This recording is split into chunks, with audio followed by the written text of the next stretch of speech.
nikmatnya berkumpul di majelis ilmu, dan nikmatnya memanfaatkan waktu di dalam insyaallah ketaatan terhadap syariatnya. Tidaklah seseorang hadir di majelis ilmu lillah, semata-mata karena Allah, untuk mencari hidayah, illa nazalat alaihimus sakinah, kecuali Allah pasti akan melimpahkan ketenangan kalbu di dalam dirinya.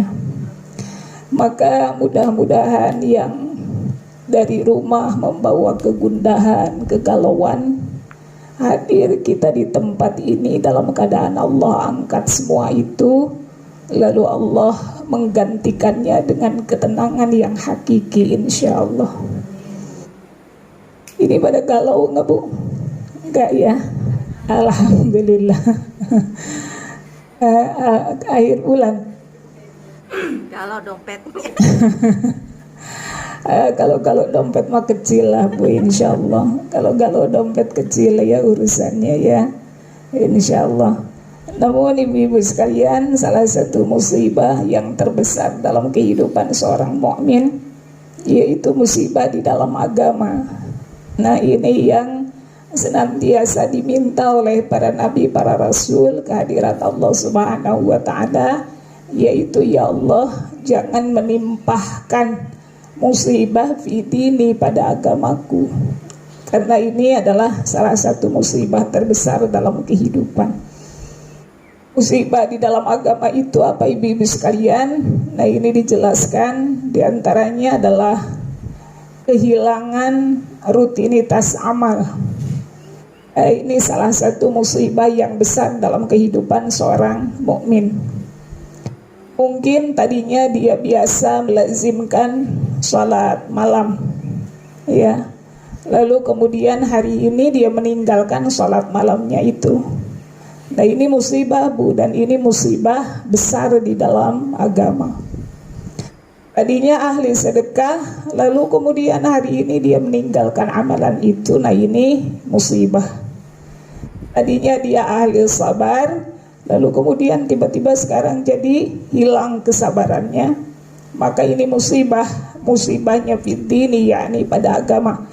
Dan inilah yang diminta oleh para rasul, para sahabat terhadap Allah, yakni terhindar dari musibah agama.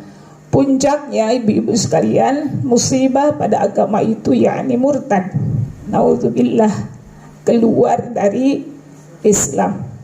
Adapun musibah-musibah yang lain, maka kita juga berlindung kepada Allah Subhanahu wa taala. Namun di antara musibah yang besar adalah musibah pada agama. Salawat dan salam semoga senantiasa terlimpah kepada Rasulullah SAW, keluarga, sahabat, beserta seluruh pengikutnya hingga akhir zaman. Ada satu fase ibu-ibu sekalian dalam kehidupan seorang hamba, yang seorang hamba itu tidak bisa lepas dari fase tersebut, ya. Seperti misalnya dia berada pada keadaan sedih, gitu ya, atau kemudian dia berada pada keadaan kecewa, atau kemudian dia berada pada luka batin, ya. Atau misalnya dia berada pada situasi yang tidak dia sukai, yang situasi itu meluluh lantakan keadaan ruhiyahnya, mungkin sehingga datang kepadanya insecure, kegelisahan, kecemasan dan sebagainya.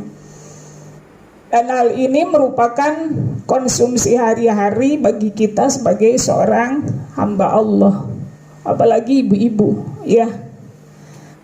Apalagi kita perempuan yang lebih emosional dibandingkan dengan laki-laki. Maka keadaan seperti ini sering kita jumpai dalam kehidupan kita. Maka salah satu hal seperti misalnya kehilangan ya, seperti kehilangan. Kehilangan ini adalah kondisi yang berat yang pasti akan dialami oleh seorang mukmin. Kehilangan, sebab hakikat dari sebuah kebersamaan itu pasti akan diakhiri oleh perpisahan. Ini sunatullah yang tidak bisa dihindari oleh setiap hamba Allah. Ya, begitu kan Ibu ya kaidahnya, bahwa setiap pertemuan bagi makhluk yang fana pasti akan diakhiri oleh perpisahan.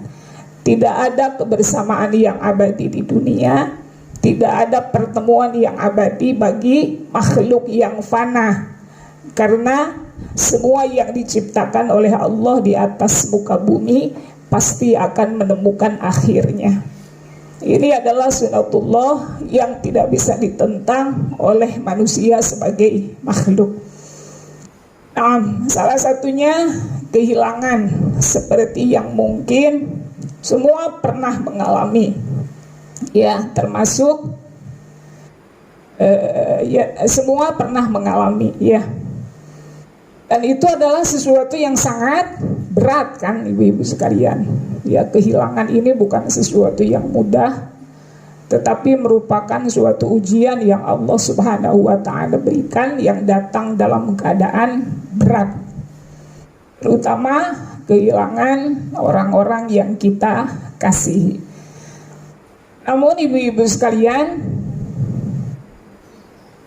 yang harus kita lakukan di dalam menyikapi hal ini, ternyata ini pun yang terjadi pada Rasulullah SAW.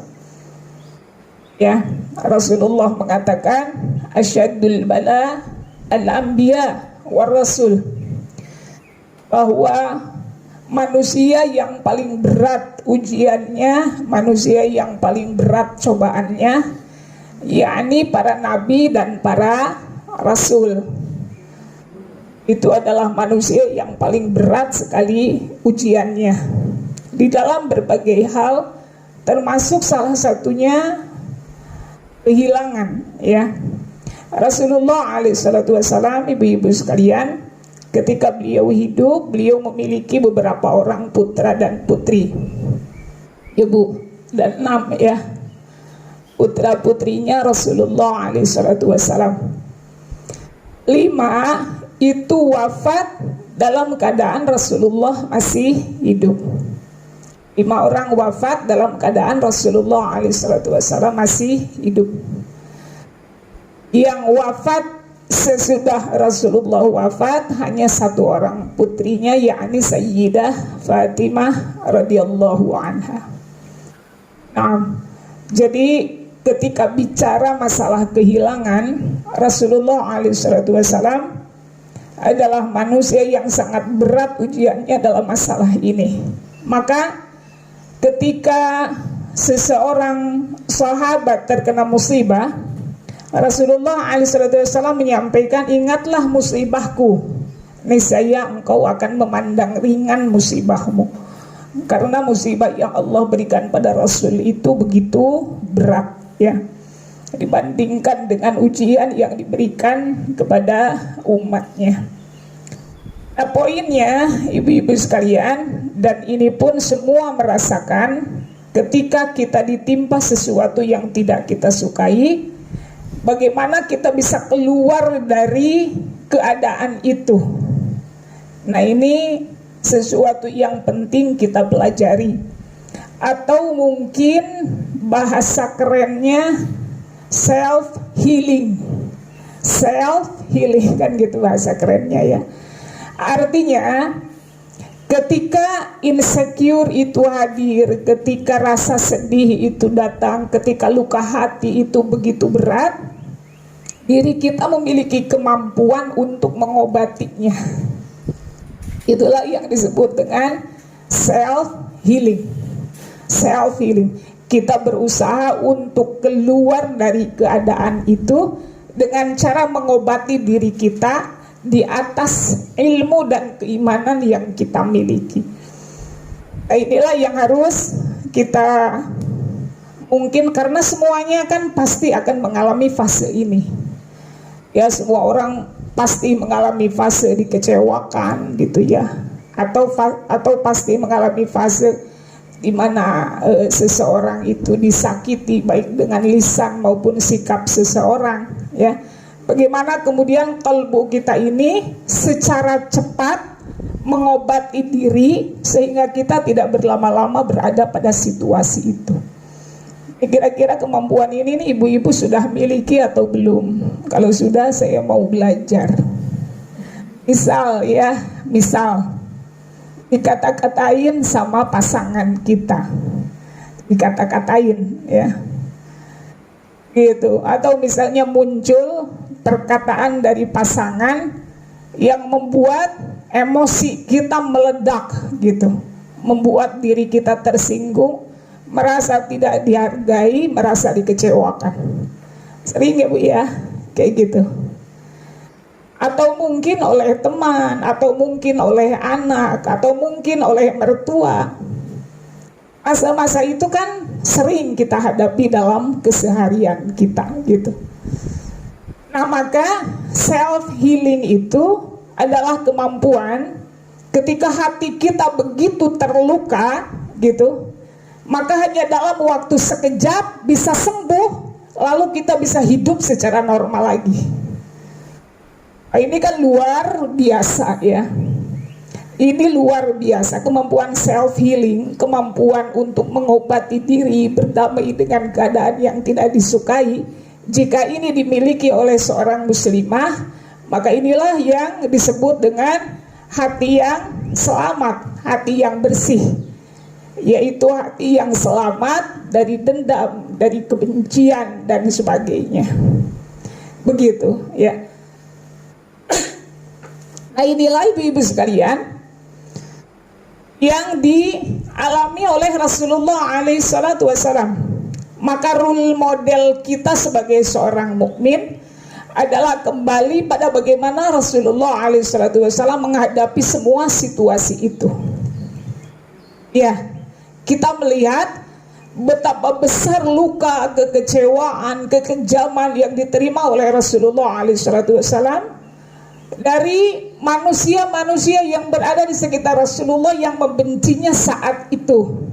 Salah satunya ibu-ibu sekalian, seperti peristiwa Taif. Ini ibu-ibu sering mendengar kisah ini ya, bagaimana Rasulullah dilempari oleh orang-orang Taif, lalu dikata-katain, sampai Rasulullah SAW mengeluarkan darah yang banyak sekali dari kakinya. Ibu ya, Rasulullah SAW terusir dari Mekah, diusir dari Mekah, apalagi di Mekah Bu. Perilaku yang diterima oleh Rasulullah SAW di Mekah itu lebih kejam dilakukan oleh orang-orang kafir Quraisy terhadap Rasulullah SAW di luar batas-batas peri kemanusiaan. Seperti misalnya ketika Rasulullah sholat, Rasul dilempari kotoran unta, dibersihkan oleh putrinya Sayyidah Fatimah sambil Sayyidah Fatimah itu menangis. Kemudian ketika Rasulullah sujud, pernah kaki Abu Jahal itu diletakkan di atas lehernya Rasul, diinjak gitu. Rasulullah SAW diludahi, ya, diludahi, dikata-katain oleh orang-orang Yahudi. Namun yang membuat kita takjub, betapa cepat recovery kalbunya Rasulullah SAW, sehingga Rasulullah tidak berlama-lama dalam keadaan sakit hati itu. Gitu ya. Ketika Rasulullah diludahi oleh wanita Yahudi, tiap Rasulullah lewat itu Rasul selalu diludahi oleh seorang wanita Yahudi. Kalau Rasul lewat diludahi, kalau Rasul lewat diludahi. Ada hari ini orang yang mendapatkan ujian seberat itu. Kira-kira ada nggak Bu? Kita jauh banget ya dari, maksudnya kadang-kadang mungkin kita mendapatkan perkataan-perkataan yang gak mengenakan, tapi kalau sampai diludahi kan enggak ya, alhamdulillah gitu ya. Tapi ketika wanita itu sakit, siapa yang pertama kali menjenguk? Rasulullah Sallallahu Alaihi Wasallam. Bisa secepat itu gitu. Recovery hatinya Rasulullah itu atau self healingnya Rasulullah Sallallahu Alaihi Wasallam dalam keadaan dihina sampai Rasulullah diludahi. Ketika wanita itu sakit, Rasulullah adalah manusia yang pertama kali menjenguknya. Maka inilah the true role model. Inilah role model yang hakiki yang harus kita contoh. Bagaimana Rasulullah begitu cepat mengobati dirinya dari luka yang dia terima atas perilaku buruk orang lain terhadapnya. Ibu ya, Rasulullah SAW suka menyuapi. Kan ini kisahnya masyhur. Ini kisahnya masyhur. Mungkin kisah ini hanya sebatas kisah yang sering kita dengar, tapi kalau kita lihat dari sisi lain, yakni bagaimana Rasulullah itu dengan cepat bisa mengobati diri, nah inilah yang harus kita ittiba kepada apa yang dilakukan oleh Rasulullah SAW. Ketika Rasulullah menyuapi seorang pengemis buta, kan ya masyhur, ini anak-anak pun tahu kisahnya. Pengemis buta itu kan selalu disuapi oleh Rasulullah SAW, yang kemudian ketika Rasul wafat dilanjutkan oleh Abu Bakar As-Siddiq. Abu Bakar As-Siddiq ketika Rasulullah wafat, jadi salah satu amalan yang bisa dilanjutkan ketika seseorang wafat sebagai salah satu bentuk ta'zim kepadanya adalah melanjutkan amal salihnya. Nah ini ya, misalnya ibu-ibu kehilangan orang tua atau pasangan atau siapapun, lalu ibu melihat beliau memiliki amalan salih gitu ya, lalu kemudian beliau wafat, maka salah satu bentuk khidmah ta'zim kita kepada beliau adalah melanjutkan amal salihnya. Dan ini salah satu bentuk sedekah jariyah, salah satu bentuk amal jariyah yang insya Allah pahalanya itu bisa mengalir kepada almarhum. Atas apa? Atas contoh baik yang diberikan kepada yang hidup. Maka ibu tanya, misalnya sepuh orang tua ya, orang tua seperti kemarin almarhum, saya suka dapat cerita gitu dari orang-orang sekitar. Kalau bapak begini dari kebaikan-kebaikannya yang khabarnya saya dengar. Nah ini mungkin salah satu bentuk khidmah kita kepada beliau supaya pahala itu terus mengalir adalah kita melanjutkan amal salih yang sudah dicontohkannya. Ya, salah satunya mungkin almarhum selalu datang memenuhi hajat kebutuhan orang. Misal kita ini seseorang yang mungkin introvert ya, tidak terlalu suka bersosialisasi, bergaul dengan orang. Tapi ketika kita mendapati misalnya orang tua kita, pasangan kita, ternyata selama hidupnya beliau terangkat nama baiknya karena kebaikannya kepada orang, salah satunya selalu mendatangi hajat kebutuhan orang tatkala dibutuhkan. Maka inilah salah satu amalan yang harus kita lanjutkan dengan cara melawan itu tadi, melawan keadaan-keadaan buruk yang ada dalam diri kita supaya bisa mengamalkan amalan solih itu. Gitu, jadi rasa malasnya itu dihilangkan untuk bisa meneruskan amalan-amalan baiknya. Ya, nah itu ibu-ibu sekalian, Rasulullah SAW ya wafat, maka kemudian Abu Bakar As-Siddiq bertanya pada Sayyidah Aisyah radhiyallahu anha. Kata Sayyidah Aisyah, apa yang biasa dilakukan oleh Rasul? Sayyidah Aisyah mengatakan Rasulullah biasanya di pagi hari meminta dibuatkan semacam bubur gitu untuk diberikan pada seorang pengemis yang berada di sudut satu jalanan gitu di dekat pasar. Maka kemudian Abu Bakar As-Siddiq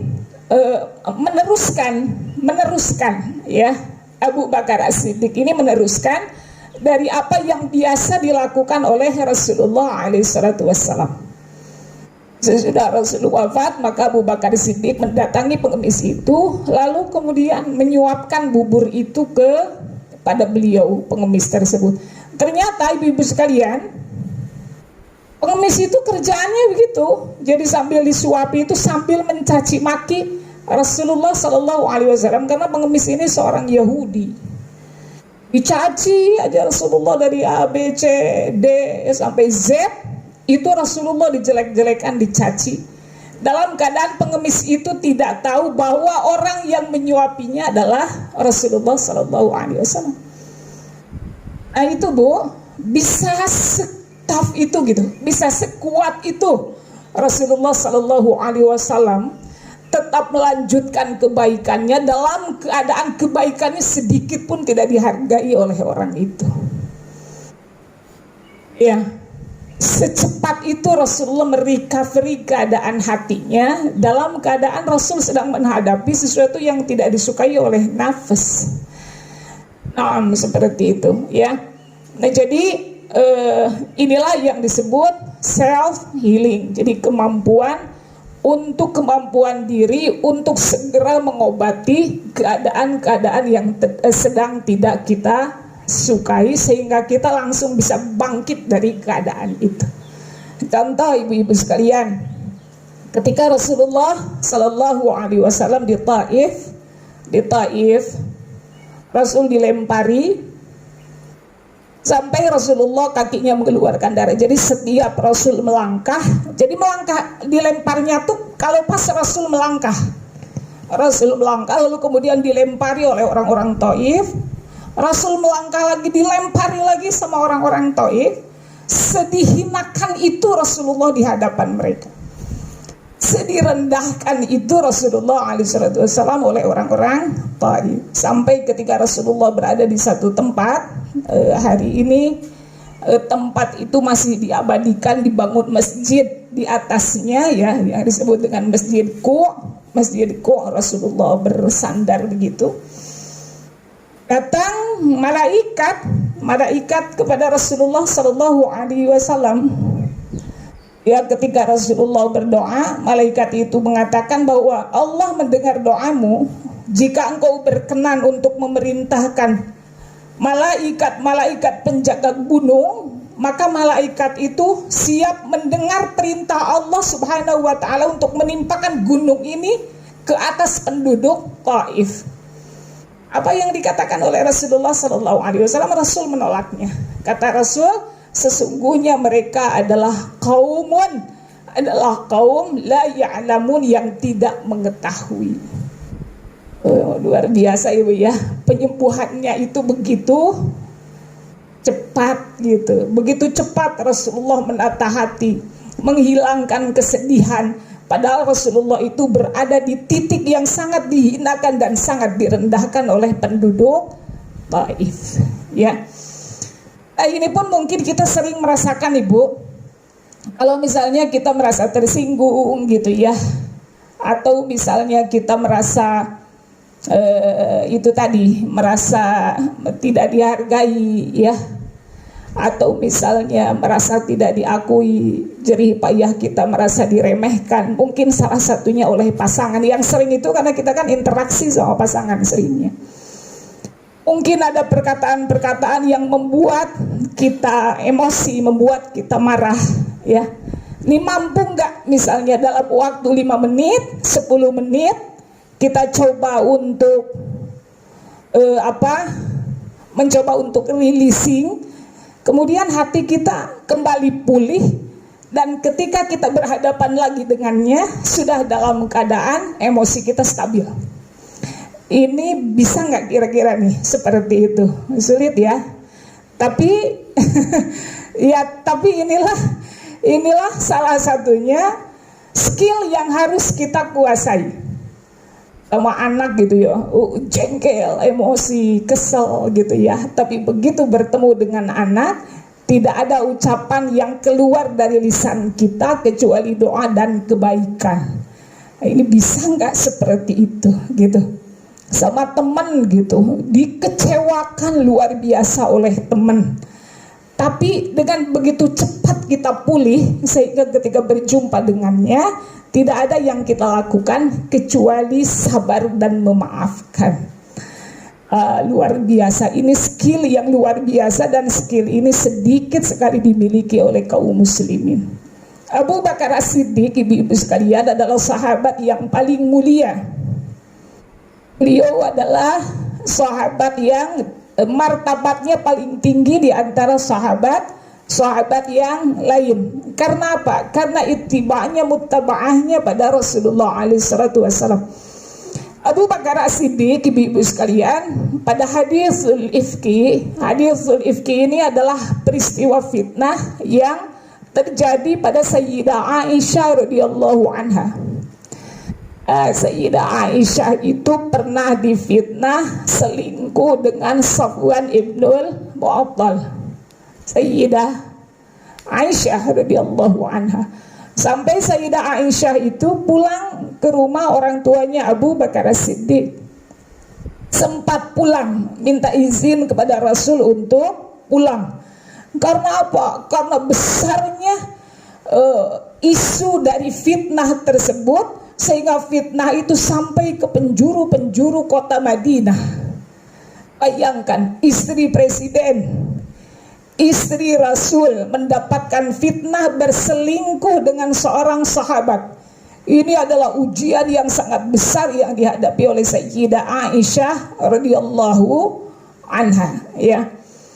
Lalu kemudian ibu-ibu sekalian, ini salah satu maulanya Abu Bakar As-Siddiq, mungkin ada hubungan kekerabatan. Itu hidupnya tuh ditanggung oleh Abu Bakar As-Siddiq. Hidupnya tuh ditanggung oleh Abu Bakar As-Siddiq. Nafkahnya itu ditanggung oleh beliau. Gandumnya ditanggung, biaya hidupnya ditanggung. Ternyata beliau itu termakan fitnah isu keji itu, sehingga termasuk orang yang percaya pada fitnah itu dan ikut menyebarkannya. Termasuk salah satunya. Maka inilah yang membuat Abu Bakar merasa sakit hatinya. Sakit Abu Bakar, kamu ini hidupnya ditanggung olehku. Makannya, nafkahnya itu dalam tanggungan Abu Bakar As-Siddiq. Tapi dalam keadaan ini, ketika Abu Bakar diuji oleh fitnah yang begitu keji, orang itu ikut-ikutan percaya, bahkan menjadi salah satu yang ikut menyebarkannya. Maka Abu Bakar kemudian berjanji, mulai saat ini saya tidak akan lagi memberikan harta saya untuk orang itu. Itu ya, ini wajar, manusiawi, ada kekesalan seperti itu. Kesel ya, Abu Bakar As-Siddiq itu kesel. Pokoknya mulai sekarang, bahasa kitanya, mulai sekarang tidak ada lagi nafkah bagimu, tidak ada lagi harta bagimu, tidak ada lagi jatah gandum bagimu. Karena apa? Karena luka dan sakit hati yang dirasakan oleh Abu Bakar pada saat itu. Kalau orang misalnya terkena isu itu mungkin wajar, tapi ini adalah kerabat yang hidupnya ditanggung oleh Abu Bakar. Maka ketika orang itu ikut-ikutan menyebarkan fitnah, luka hati Sayyiduna Abu Bakar itu lebih besar dibandingkan dengan yang diterima dari sahabat-sahabat yang lain. Tapi apa yang terjadi, ibu sekalian, ketika Abu Bakar berjanji untuk menghentikan sedekahnya kepada orang itu, Allah menegurnya. Ya, Allah Subhanahu wa ta'ala menegurnya. Saya lupa di surah apa, nanti mungkin ibu-ibu bisa cari. Allah Subhanahu wa ta'ala menegurnya. Jadi kira-kira makna dari ayat yang turun pada Abu Bakar, bahwa memaafkan itu lebih baik, memaafkan itu lebih utama, dan bersabar itu lebih baik bagi orang-orang yang beriman. Ibu sekalian, nggak pakai lama ya, nggak pakai jam-jam, nggak pakai waktu berhari-hari. Begitu Allah Subhanahu wa ta'ala menurunkan firman-Nya, Abu Bakar kalbunya langsung berubah. Sami'na wa ata'na. Abu Bakar pada saat itu langsung memaafkan, lalu kemudian membatalkan janjinya, membatalkan sumpahnya. Cepat sekali ya. cepat sekali. Menghilangkan rasa sakitnya itu cepat sekali. Karena apa? Karena itibanya, karena ketaatannya pada syariat. Itu ya, begitu. Nah, salah satunya ibu-ibu sekalian, salah satu aplikasinya ya, salah satu aplikasinya. Jadi kalau luka itu kan ada luka yang sifatnya fisik ya. Kemudian luka itu ada yang sifatnya batin. Lebih sakit mana, Bu? Lebih sakit gigi atau lebih sakit hati? Lebih sakit gigi atau lebih sakit hati? Dua-duanya sakit. Kata siapa sakit gigi nggak sakit? Sakit gigi sakit juga ya. Sakit hati lebih sakit. Nah, maka yang disebut self healing itu adalah kemampuan untuk menyembuhkan luka hati itu. Ya, jadi speed recovery, cepat merecovery luka yang ada di dalam hati itu, sehingga tidak lama-lama berada di dalam dirinya ketika dia mendapati sesuatu yang tidak disukainya. Nah, salah satu aplikasinya, ibu-ibu sekalian, salah satu aplikasinya bagaimana supaya kita bisa merecovery keadaan hati kita untuk bisa kembali dalam keadaan baik. Salah satunya ketika kita mendapatkan luka dari orang lain, misalnya luka yang datang dari lisannya atau luka yang datang dari sikapnya, yang pertama adalah dengan mengingat kebaikannya. Nah, itu. Ini salah satunya yang bisa kita praktekkan untuk self healing itu, yaitu kita coba merenung sejenak untuk bisa mengingat kebaikannya. Ya, maka Rasulullah SAW mengatakan, "Idza ghadiba ahadukum falyaskut." Kalau engkau lagi marah, kata Rasul, idza ghadiba ahadukum, kalau engkau lagi marah, falyaskut, maka hendaklah diam. Kata Rasul, diam. Maksudnya di sini jangan dulu merespon. Ya. Ketika diam, apa yang kita lakukan? Salah satunya adalah self healing. Itu.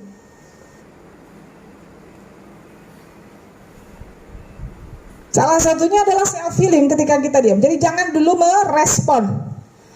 Jangan dulu kita merespon sesuatu yang tidak kita sukai itu dengan respon yang negatif. Mungkin dengan lisan gitu ya, atau dengan sikap. Biasanya dengan lisan kan, itu membalas perkataannya dengan lebih keras, dengan kata-kata yang lebih menyakitkan, kan begitu. Atau misalnya dengan sikap, lempar sapu, lempar gelas, lempar piring. Dengan habis semua ya. Itu. Rasul mengatakan, idza ghadiba ahadukum falyaskut. Kalau engkau lagi marah nih, ibu sekalian, kalau kita lagi marah, ada Daniel Goleman itu menyebutnya dengan istilah pembajakan emosi. Ya, pembajakan emosi itu yakni syaraf-syaraf nalar kita itu dibajak oleh emosi tersebut, sehingga kita kehilangan kesadaran di dalam berpikir sehat. Ya, kan itu semuanya lah kita ngalamin ya, kita kan tukang ngambek-ngambekan ya. Nggak bisa berpikir sehat. Nggak bisa berpikir sehat, karena apa? Ada yang disebut dengan pembajakan emosi. Jadi syaraf kita ini dibajak, sehingga kemudian kita menjadi impulsif dan meledak-ledak gitu. Jadi Rasul ngasih nasihat, falyaskut, kita nih diem. Baik diam secara lisan maupun diam secara sikap. Ketika diam, apa yang harus kita lakukan adalah self healing itu. Yaitu kita berusaha untuk menyembuhkan diri kita sendiri. Ya, jadi nggak perlu nih kita telepon sana, telepon sini, telepon si A, telepon si B, telepon si C. Kalau kita mampu untuk menyembuhkan diri kita sendiri, self healing. Salah satunya apa ibu sekalian? Salah satunya Bu, ketika kita dalam keadaan terluka seperti itu, ingat kebaikannya. Ingat-ingat kebaikannya. Maka itu insya Allah ketika kita mengingat kebaikannya, insya Allah sedikit besarnya itu bisa meluluhkan kekesalan kalbu kita terhadapnya. Ingat-ingat. Namun masalahnya Bu, masalahnya Ibu ya, ketika kita marah, maka itu pintu masuk termudah bagi syaitan untuk datang pada diri kita. Itu masalahnya. Jadi kapan syaitan itu momentum paling mudah masuk ke dalam pikiran dan hati seseorang, yakni ketika orang itu marah. Karena orang itu sedang kehilangan kontrolnya. Itu masuk tuh setan gampang. Salah satu yang dilakukan oleh setan pada saat itu adalah memutus memori tentang kebaikan orang itu. Makanya ibu-ibu kadang-kadang kalau lagi marah, nginget-nginget kebaikan orang itu susah. Yang terlihat itu justru semakin keburukan dan keburukannya. Susah. Nggak ada diinget-inget, nggak ada kayaknya, nggak ada kebaikannya gitu, nggak ada baik-baiknya ini orang gitu ya. Karena apa? Memori tentang kebaikan orang itu diputus oleh syaitan sehingga kita tidak mengingatnya. Ini yang harus kita latih dan yang harus kita upayakan. Ya, Rasulullah SAW dalam konteks rumah tangga, karena ini PR kita ya, salah satunya misalnya, atau terhadap anak atau terhadap teman. Ya, terhadap teman. Salah satu untuk bisa menjadi peluru di dalam self healing tadi, ketika kita marah, ketika kita emosi, adalah kita coba menghadirkan memori tentang kebaikan orang itu. Hadirkan ya. Malah ada ibu-ibu sekalian seorang konsultan yang sampai menyarankan ketika misalnya dalam konteks pasangan atau konteks anak dengan orang tua, ketika misalnya pasangan berbuat baik kepada kita, dicatat, ditulis. Bu, ibu dulu kan lagi SMP punya buku diary tuh, sampai sekarang agenda catat gitu, dicatat, ya Allah gitu, hari ini diajakin diajakin beli bakso, romantis banget gitu. Dicatat ya. Atau ya Allah hari ini anak saya bantu saya misalnya membelikan apa gitu dengan manis, dengan dicatat. Kenapa seperti itu? Ketika memori itu hilang nanti saat kita marah, kita punya recordnya, kita punya catatan kebaikannya. Sampai konsultan menyarankan sedetail itu, tapi rajin banget ya kalau ada orang yang mengamalkan.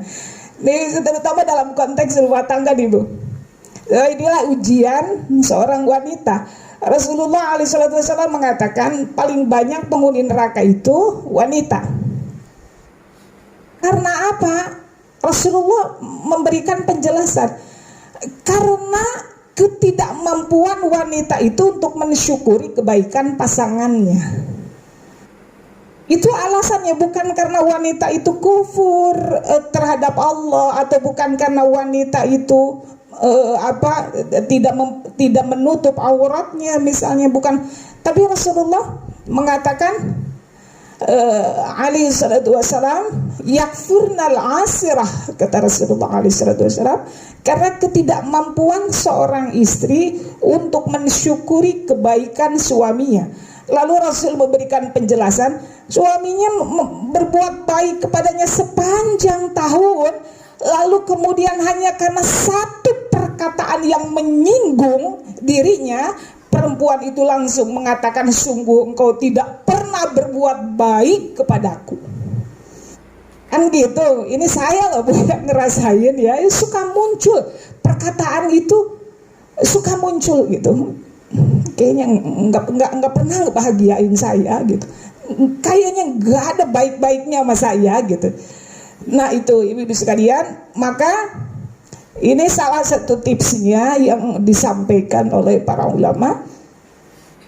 Ya Bu ya, jadi kita coba mengingat kebaikan orang itu dalam fase kita diam. Dalam fase kita diam.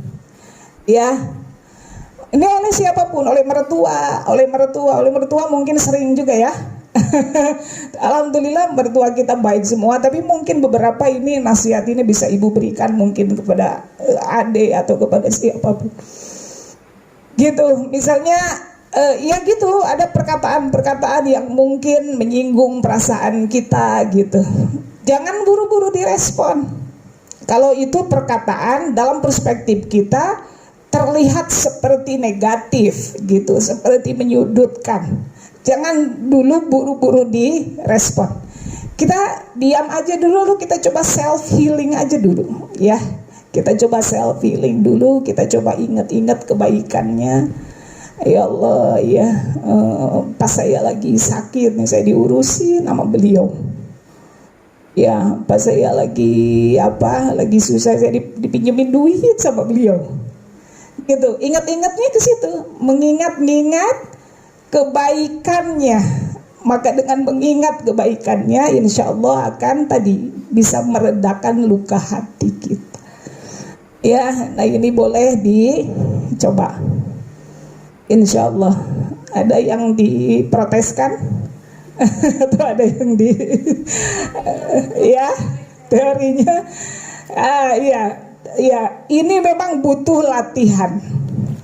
Seperti ini butuh untuk dilatih, ya, butuh untuk dilatih. Karena praktek itu tidak semudah teorinya. Praktek itu tidak semudah teorinya.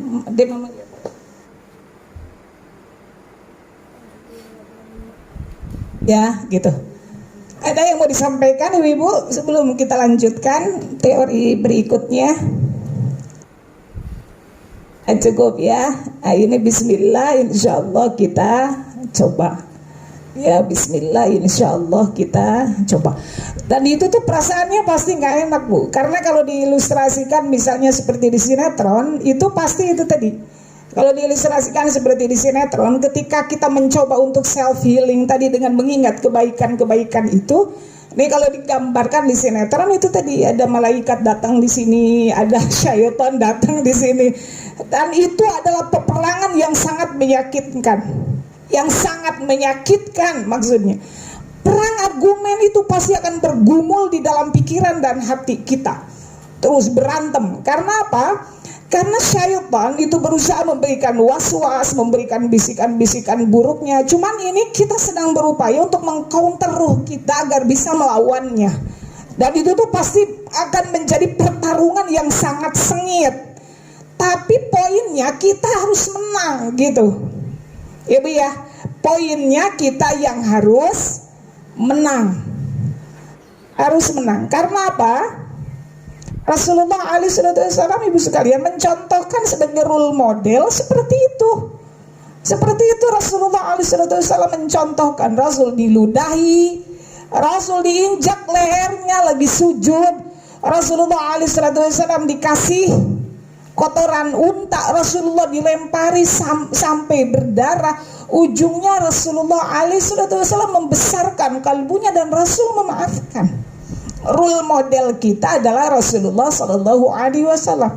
Maka inilah yang harus kita ittiba kepada beliau dalam masalah ini. Ya, jadi pokoknya yang bisikan kanan ini harus menang gitu. Gimana caranya bisikan yang kanan harus menang begitu ya. Nah, itu yang pertama. Kemudian yang kedua, ibu-ibu sekalian, ya, yang kedua, cara untuk self healing itu selain tadi mengingat kebaikannya adalah diyakini firman-firman Allah Subhanahu wa taala di dalam Al-Qur'an yang bisa menjadi syifa atau bisa menjadi penyembuh atas luka hati kita. Ya, ini enaknya ilmu. Ya Bu ya. Inilah enaknya ilmu. Karena Islam ini adalah agama yang kafah. Kafah itu artinya agama yang sempurna. Islam ini agama yang sudah disempurnakan oleh Allah Subhanahu wa taala. itu menjadi pedoman terhadap makhluk, terhadap manusia dalam semua aspek, baik aspek yang bersifat lahiriah maupun aspek yang bersifat batiniyah. Islam memiliki jawabannya. Maka enak bu orang yang berilmu. Ini salah satu kedudukan ilmu, ibu-ibu sekalian, adalah menjadi sebab kebahagiaan bagi seseorang. Orang yang punya ilmu, dia hidupnya akan bahagia. Kenapa bahagia? Sebab dia memiliki jawaban atas semua persoalan yang sedang dihadapi oleh dirinya. Dengan apa bu? Ilmu. Dengan ilmu. Masya Allah, orang yang memiliki ilmu itu ringan sekali hidupnya.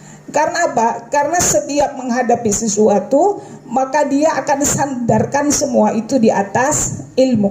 Dan Islam ini agama yang kafah, memberikan pedoman dalam semua aspek pada kehidupan manusia, sampai pada perkara-perkara yang detail. Bayangkan ibu-ibu sekalian, masalah meludah. Meludah saja Islam mengatur, padahal kan hanya cuma masalah meludah. Tapi Islam mengatur, Rasulullah SAW bersabda tentang hal itu, dan Rasulullah SAW memberikan keteladanan terkait dengan semua hal. Ya, maka ini keutamaan orang berilmu. Ini menjadi sebab kebahagiaan bagi seseorang, ibu-ibu sekalian, karena semua fase dalam kehidupannya akan dihadapi di atas ilmu, sehingga ini menjadi sebab kebahagiaan dan ketenangan. Ilmu lagi senang, semuanya ada ilmunya sih ibu-ibu sekalian, semuanya ada ilmunya, baik sesuatu yang sifatnya ritual lahir maupun sesuatu yang bersifat batin, semuanya ini ada ilmunya di dalam syariat. Lagi senang ada ilmunya, kalau lagi senang harus ngapain gitu kan, ada tuntunannya di dalam syariat. Lagi sedih ada tuntunannya di dalam syariat. Lagi marah ada juga tuntunannya di dalam syariat. Jadi jika dengan ilmu kita melihat ibu-ibu sekalian, para sahabat, para tabi'in, para salafus salih, itu kenapa mereka begitu tenang menjalani segala ujian dan musibah yang dihadapinya? Karena mereka menjalaninya di atas ilmu. Ya, di atas ilmu. Lagi bete nunggu, lagi bete nunggu, kesel ya, nungguin antrian gitu. Maka jika dijawab dengan ilmu ibu-ibu sekalian, maka itu bisa menjadi peluang untuk melahirkan amal sholih, kan begitu. Lagi kesel misalnya nunggu kereta, nunggu bis, ya bu. Maka orang ketika berada di atas ilmu, dia bisa memanfaatkan waktu itu untuk menambah amalnya. Dia bisa menyelesaikan mungkin tilawahnya, atau dia bisa membaca. Kalau kita kan scroll TikTok ya, sekarang orang scroll, makanya orang panik kalau ketinggalan HP. Kenapa? Saya nggak bisa scroll Insta, nggak bisa scroll TikTok, karena itu menjadi obat gitu, menjadi obat bagi sebagian orang untuk mengatasi kejenuhannya. Tapi masalahnya itu nggak jadi kebaikan gitu, kecuali mungkin yang di scroll itu nasihat ya, atau nasihat di dalam agama atau ilmu di dalam agama, itu baik. Tapi kalau berita yang sifatnya memberikan efek negatif terhadap pikiran dan hati kita, itu kan nggak ada manfaatnya di dalam kehidupan kita gitu. Dalam keadaan apapun, maka orang yang memiliki ilmu di atasnya, dia memiliki persiapan untuk menghadapinya. Gitu. Pertama ibu-ibu sekalian, ya, untuk self healing itu, yakni seperti firman Allah Subhanahu wa taala di dalam Al-Qur'an, yaitu di kaidahnya di surah Al-Baqarah di ayat 286. Nah, ini kaidah yang bisa kita yakini. Allah Subhanahu wa taala berfirman, la yukallifullahu nafsan illa wus'aha. Ini semua kita tahu ayatnya ya, karena kita sering baca, karena ini termasuk di antara ayat-ayat pilihan di dalam Al-Qur'an. La yukallifullahu nafsan. Allah Subhanahu wa ta'ala tidak akan membebani seseorang dengan ujian, dengan masalah, illa wus'aha, kecuali sesuai dengan kemampuannya. Ini ilmu yang pertama yang dihadirkan oleh para ulama untuk menjadi peluru atau bekal di dalam self healing itu. Apa itu? Keyakinan bahwa diri kita ini pasti akan diberikan kemampuan oleh Allah Subhanahu wa ta'ala di dalam menghadapi masalah ini. Keyakinan itu, ya, keyakinan inilah yang disebut iman. Keyakinan inilah yang disebut tawakal ilallah, berserah diri pada pertolongan Allah Subhanahu wa ta'ala. Keyakinan inilah yang kemudian membuat lisan kita mengatakan hasbi Allah wa ni'mal wakil. Cukuplah Allah sebagai pelindungku, wa ni'mal wakil, dan sebaik-baiknya penolong. Keyakinan ini yang insya Allah akan membesarkan hati kita ketika hati kita ini dalam keadaan menghadapi sesuatu yang tidak kita sukai, seperti salah satunya adalah kehilangan misalnya. Ya, kehilangan. La yukallifullahu nafsan illa wus'aha, ya. Atau misalnya diuji dengan masalah ekonomi misalnya. La yukallifullahu nafsan illa wus'aha. Atau diuji dengan masalah-masalah yang lain, maka berikanlah pemahaman, tarbiyahlah ruh kita bersamaan dengan ujian itu. Allah Subhanahu wa ta'ala pasti akan memberikan perangkat supaya kita bisa dan kuat menghadapinya. Keyakinan inilah ibu-ibu sekalian yang nanti akan melahirkan energi yang membuat diri kita kuat untuk menghadapinya, yaitu iman, ketauhidan kita, la fa'ila ilallah, keyakinan kita pada pertolongan Allah Subhanahu wa ta'ala. Inilah yang disebutkan oleh Allah di dalam firman-Nya, inna ma'al usri yusra. Nah, ini salah satu tafsirnya, bahwa bersamaan dengan kesulitan itu akan diapit oleh kemudahan-kemudahan. Pasti akan diapit oleh kemudahan-kemudahan. Dan kita semua sebetulnya mengalami itu, ibu-ibu sekalian, kalau kita mampu melihatnya dari sisi tadi, dari sisi yang jernih. Dari sisi yang jernih. Kalau kita bisa melihat satu ujian dari sisi yang jernih, maka kita bisa melihat nikmat Allah di situ. Dan Masya Allah, ketika kita bisa melihat cahaya nikmat Allah di situ, disitulah turunnya sakinah, ketenangan kalbu oleh Allah Subhanahu wa ta'ala di dalam diri kita. Karena tadi itu, karena bersandarnya kita pada Allah. Enak hati kita, Bu, ya, kalau melihat misalnya ketika kita sedang dihadapkan pada ujian yang besar, tapi yang kita lihat tuh bukan ujian yang besarnya, tapi yang kita lihat adalah kemudahan-kemudahan yang diberikan Allah di dalam kita menghadapinya. Maka disitulah akan muncul nur, cahaya ilahiyah, nikmat yang Allah sisipkan dalam kalbu kita. Di situ insya Allah, cari ibu sekalian, cari nur ilahiyah itu, cari. Ya, inilah yang disebut dengan hikmah di dalam sebuah ujian. Jadi akan enak gitu menghadapinya. Ya, seperti misalnya, ya, para asatidzah sering memberikan ilustrasi. Ketika ada gelas separuh, ya, gelas ini diisi oleh separuh air. Orang yang bisa melihat ujian itu dari perspektif, dari kacamata yang jernih, dari kacamata positif atau dari kacamata syukur, dia akan fokus pada gelas yang terisi air. Maka hatinya akan bahagia dan tenang. Gitu, ilustrasinya begitu.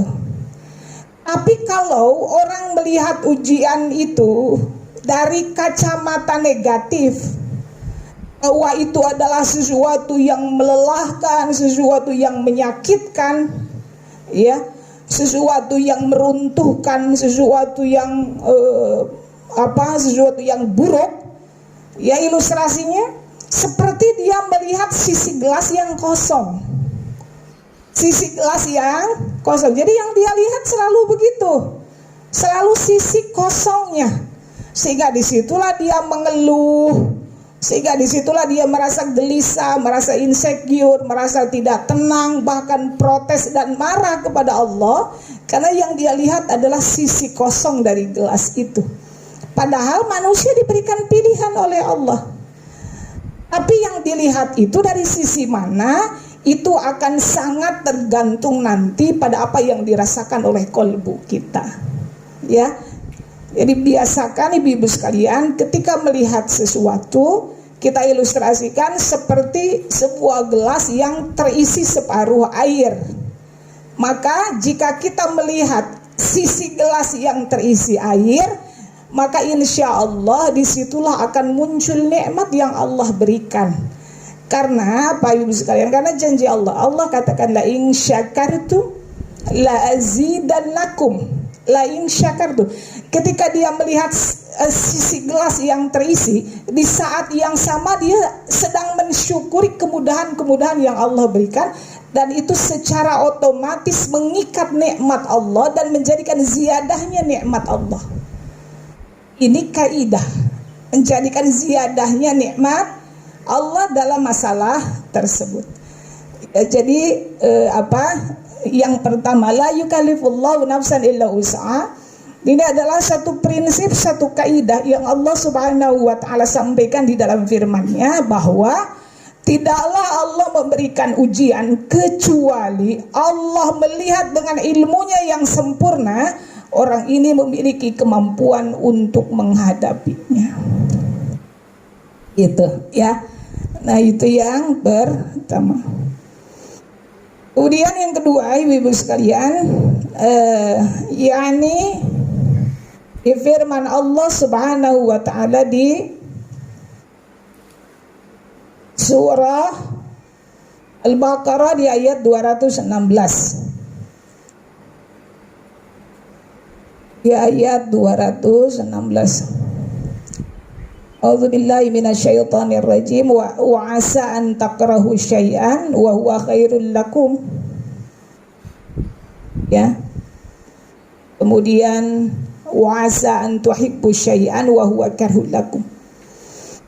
Jadi salah satu terapi untuk bisa merecovery kalbu tadi adalah keyakinan yang kita tetapkan di dalam hati kita, yang insya Allah keyakinan ini akan menjadi satu energi untuk mengobati luka hati. Karena hati itu obatnya nggak bisa pakai paracetamol, Bu. Kalau kita luka hati nggak bisa pakai proma, apalnya proma, nggak bisa pakai entrostop ya, nggak bisa pakai paracetamol. Tapi dengan apa, Bu? Luka hati itu diobati dengan ilmu, dengan nasihat. Itu adalah obat bagi hati. Makanya kan gitu, obat hati kan kata Opik kan gitu. Ada 5 perkaranya ya. Itu obat-obat hati itu adalah sesuatu yang bersifat tadi, bersifat ruhiyah yang diajarkan di dalam syariat. Ya. Ya, itu yang kedua. Lebih bawa jam nggak? 42. Yang kedua, ibu-ibu sekalian, adalah keyakinan di dalam hati kita dan kemampuan skill di dalam hati kita untuk husnudzon kepada Allah. Husnudzon itu apa, Bu? Berprasangka baik selalu kepada Allah terhadap segala sesuatu dari takdir yang tidak kita sukai. Maka kewajiban kalbu kita adalah berhusnudzon pada ketetapan Allah. Berprasangka baik aja sama Allah apapun yang terjadi. Al-khairu khiyaratullah, yang terbaik selalu pilihannya Allah. Allah katakan wa asa an takrahu syai'an, mungkin engkau melihat sesuatu itu buruk dalam pandangan zahirmu, dalam pandangan mata duniamu. Wa huwa khairul lakum, padahal sebetulnya yang dari masalah itu, khairul lakum, itu sebetulnya baik bagimu, baik untuk dunia maupun baik untuk akhirat. Gitu. Ini salah satu energi supaya kita bisa berhusnudzon kepada Allah adalah firman-Nya dalam masalah ini. Jadi Allah mengatakan seperti itu dalam pandangan zahir, ya, dalam perasaan yang sifatnya zahir, kita merasa bahwa ketetapan ini adalah sesuatu yang menyakitkan, sesuatu yang buruk. Allah katakan, Allah yang maha sempurna ilmunya. Maksudnya Allah maha sempurna ilmunya itu Allah mengetahui manusia secara penuh, secara utuh, masa lalunya maupun masa depannya, dunianya maupun akhiratnya. Bahkan Allah sudah menentukan takdir seorang hamba sebelum hamba itu 50.000 diciptakan olehnya. Allah dengan kesempurnaan ilmunya sudah mengetahui, dan Allah tidak mungkin berbuat zalim kepada hambanya. Mustahil Allah berbuat zalim kepada hambanya. Kasih sayang Allah kepada seorang hamba, ibu sekalian, diilustrasikan oleh Rasulullah SAW.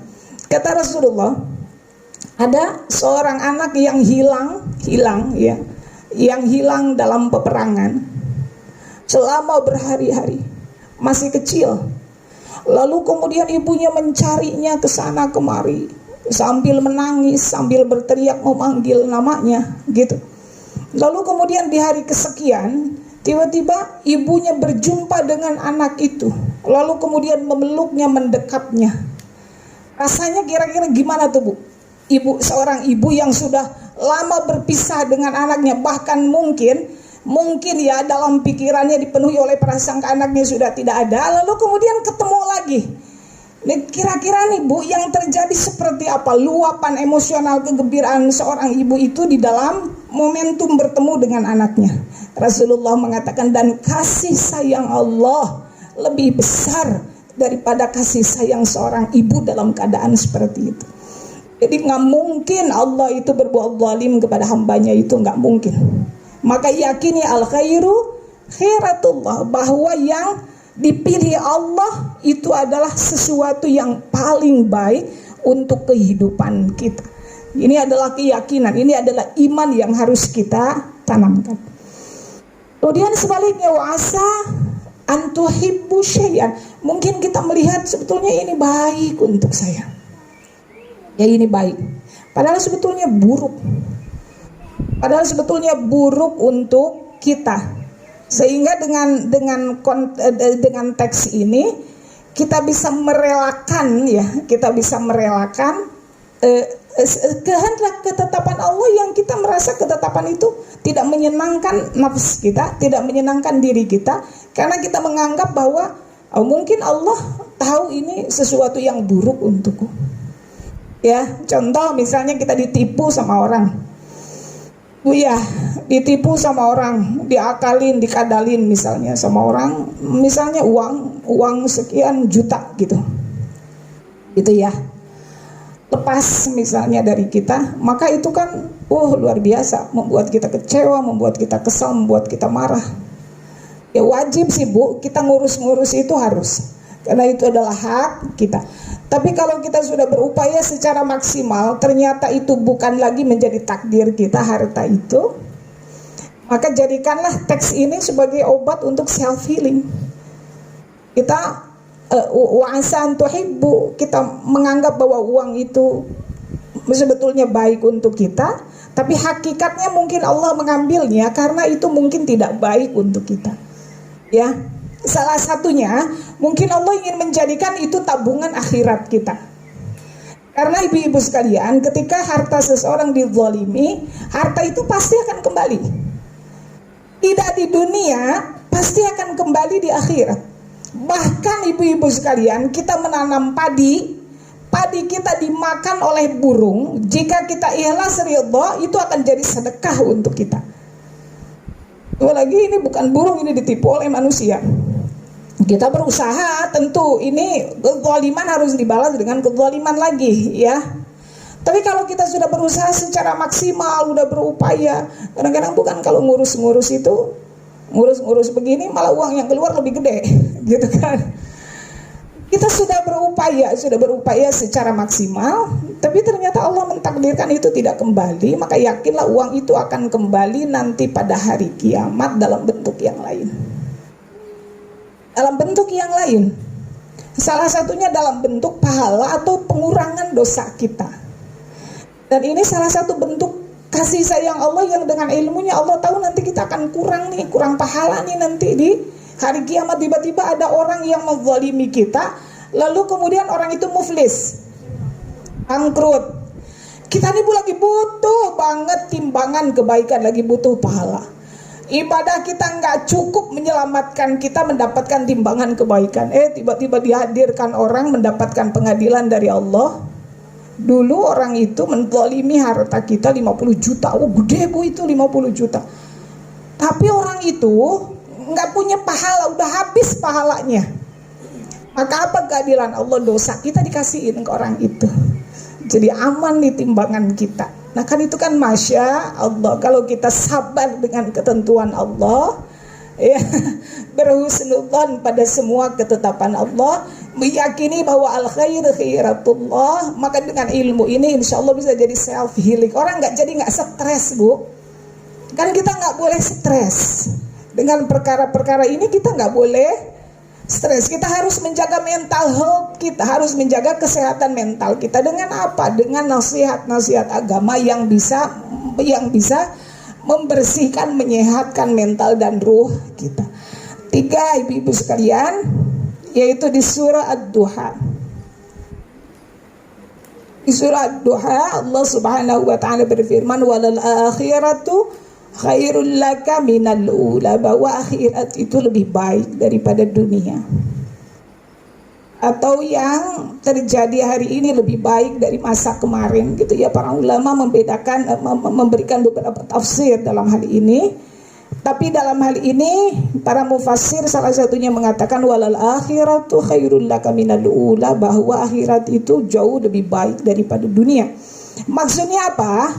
Ketika kita mendapatkan satu ujian, satu musibah, satu persoalan yang meluluh lantakan hati kita, maka ini bisa menjadi kaidah ibu-ibu sekalian yang bisa menjadi tadi peluru untuk self healing, bahwa kita mengingat kebahagiaan akhirat yang kita dapatkan dari musibah ini.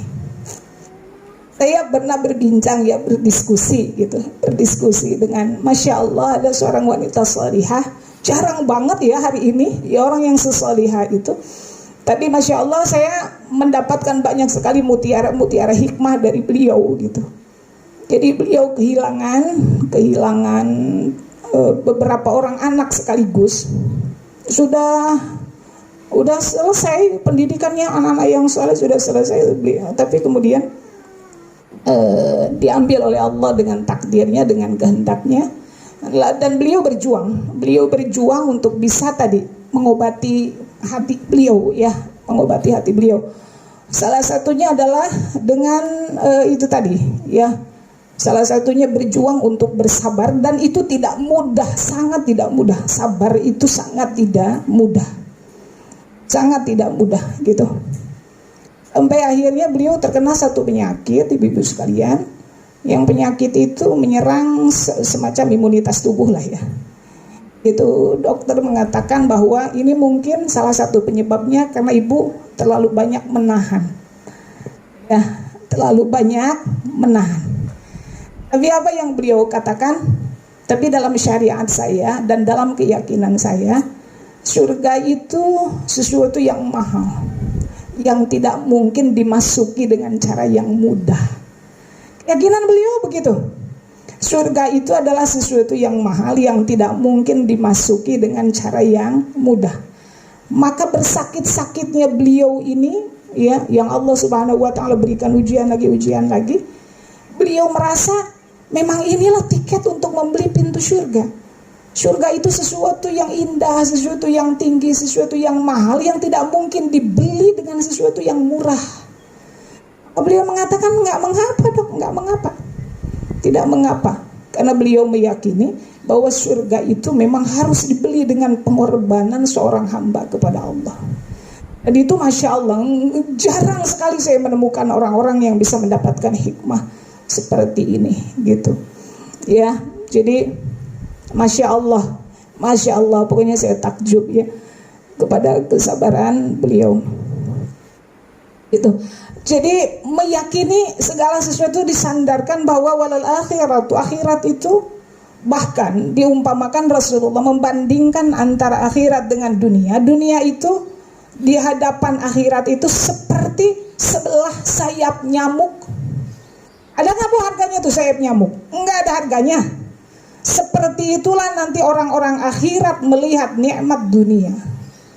Maka jika hari ini kita ditakdirkan menjadi ahlul musibah, menjadi ahli musibah, menjadi sahibul musibah, jika kita sabar terhadap ketentuan Allah, nikmat akhirat itu walal akhiratu khairun laka minal ula. Nikmat Allah di akhirat itu jauh lebih utama, lebih besar daripada kesengsaraan dan rasa pedih yang kita alami tatkala kita hidup di dunia. Rasulullah SAW mengatakan, mayyusibul muslim mayyusibul mu'min min nasabin wala wasabin wala min wala qamin hatta syauqatun yushaqahu illa kafarallahu ala dhunubi. Aimma ma'na. Kata Rasulullah SAW, tidaklah seorang mukmin itu merasa sakit, ya, merasa kepayahan, merasa gham, merasa gelisah, merasa insecure, ya, merasa terluka, merasa berat, merasa sakit, bahkan sekedar tertusuk duri, syauqatun yushaqahu, sekedar tertusuk duri di jalan, illa ghafarallah, kecuali karena rasa-rasa sakit yang dia dapatkan itu ghafarallah, Allah Subhanahu wa ta'ala sedang berkehendak untuk memberikan ampunan terhadap dosanya. Jadi Allah kasih ampunan bu dari ujian, dari musibah itu jika kita sabar. Maka dari kesabaran itu sesungguhnya Allah sedang menjatuhkan segala dosa-dosa yang ada di dalam tubuh kita. Ya, satu itu. Kemudian yang kedua, Rasulullah SAW Imam Ma'ana beliau mengkhabarkan jika Allah menghendaki kedudukan tinggi untuk seseorang di surga, jika Allah menghendaki satu kemuliaan bagi seseorang di akhirat, tapi orang itu tidak mampu menggapai kedudukan itu dengan ibadahnya. Ibadahnya udah maksimal nih, udah maksimal, tapi dengan ibadahnya itu orang tersebut tidak mampu menggapai kedudukan itu, ya, tidak mampu menggapai kedudukan itu, maka Allah akan jadikan ujian kepadanya. Allah akan berikan musibah kepadanya. Lalu dengan ujian itu Allah akan jadikan ia sabar dan Allah mengangkat orang itu pada kedudukan yang dikehendakinya. Inilah yang jadi motivasi ibu-ibu sekalian ketika saya melihat ayah saya terbaring sakit kemarin kan, Masya Allah. Orang kalau sakit itu sakitnya sakit flu, orang kalau sakitnya sakit gigi, sakit bisul, ya, sakit tipes, banter-banter DBD lah. Ayah saya kemarin sakitnya leukemia, kanker darah yang ganas gitu. Ya Allah, kalau kita nggak self healing, ibu-ibu sekalian, hancur. Karena bapak tuh dalam keadaan sehat, sangat sehat. Tiba-tiba harus sakit dalam waktu sekian, wafat gitu. Dan ini bikin saya shock luar biasa gitu. Bu, kalau nggak dihadapi itu dengan iman, hancur hati kita. Tapi kan kita harus iman, gitu kan, seperti itu. Maka salah satunya ibu-ibu sekalian, yang membuat kita kuat adalah janji Rasulullah itu. Allah tuh bu, kalau berkehendak mengangkat derajat seseorang, tapi orang itu tidak mampu mencapai kedudukan itu dengan amalnya, maka Allah akan berikan ia ujian yang berat. Lalu Allah akan jadikan ia sabar. Masya Allah ibu-ibu sekalian, ini tahadduts bin nikmah. Nggak apa-apa orangnya sudah wafat ya, tapi ini tahadduts bin nikmah. 40 hari bapak kemarin di rumah sakit, nggak pernah terdengar sekalipun dia bilang, aduh gitu, ya Allah sakit gitu. Nggak pernah bu, sampai beliau wafat. Padahal beliau leukemia yang sakitnya itu luar biasa. Maka saya Memohon kepada Allah, ya Allah jadikan Bapak ini tergolong dalam hadis Rasulullah yang ini, bahwa Engkau mengendaki kedudukan yang mulia terhadap beliau, lalu Engkau berikan dia ujian yang sangat berat gitu, kanker gitu, yang sangat berat, yang menjadi sesuatu yang ditakuti oleh banyak orang, tapi beliau begitu menghadapi semuanya dengan ridha dan sabar, masya Allah ya. Nah itu ibu-ibu sekalian, jadi jangan berkecil hati ya, jangan berkecil hati.